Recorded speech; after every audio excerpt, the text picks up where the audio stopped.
unveiling the political twist in Netflix's The Twits adaptation. For those who grew up with Roald Dahl's quirky tales, The Twits might have been a favorite, with its gross-out humor and unique premise.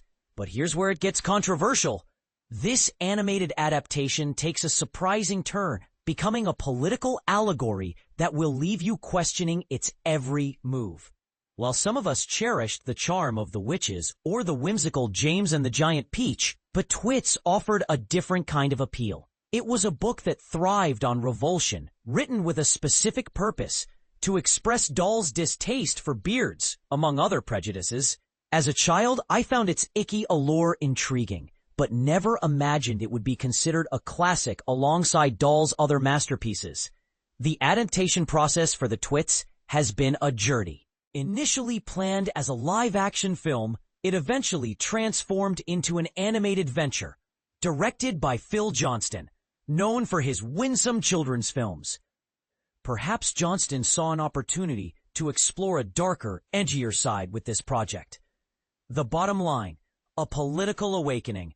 Release date, October 17th, 2025, Netflix.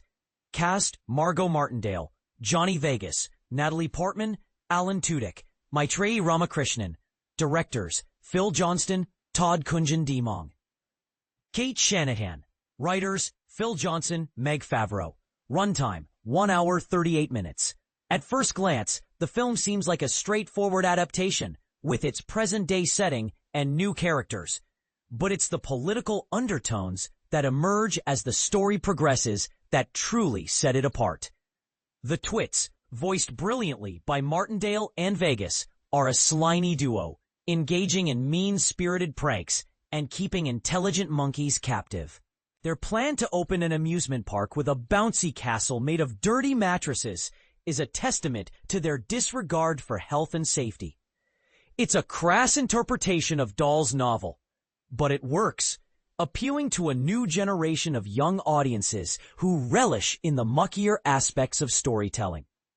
However, for those of us who seek more than just gross-out humor, the film offers spirited voice performances and the occasional quirky joke. The original songs by David Byrne are a pleasant surprise, adding a unique touch to the soundtrack.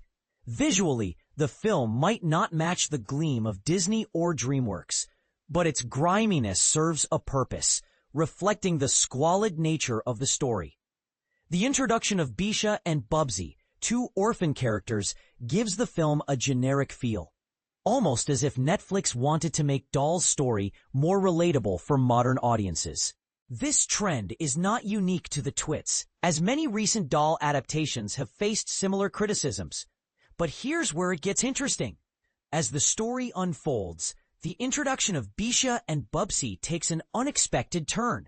They find themselves at odds with the Twits, and instead of the citizens of Tripperut rejecting the villains, they rally behind them, believing in a false promise of revitalization.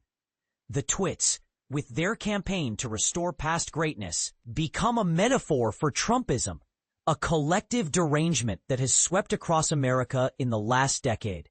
In 2025, this allegory hits home. It's a bold move for an animated children's film to address such a sensitive topic, speaking directly to the feeling of witnessing the rise of power-hungry individuals peddling a false narrative. While the film also explores themes of belonging and empathy, it's this political analogy that makes The Twits a standout adaptation. The film's moral argument is strong and timely, making one reconsider its creative choices. Alan Tudyk's performance as Sweet Toad Toad is a hoot, and the Muggle-Wumps, voiced by Natalie Portman and Timothy Simons, are a delightful addition. Even the sentient hairballs, a merchandising ploy perhaps, become endearing characters. It's fascinating how a seemingly forgettable film can suddenly become a thought-provoking piece of art. Those who align with The Twits might argue that this perspective is biased, a case of TDS, Twits derangement syndrome.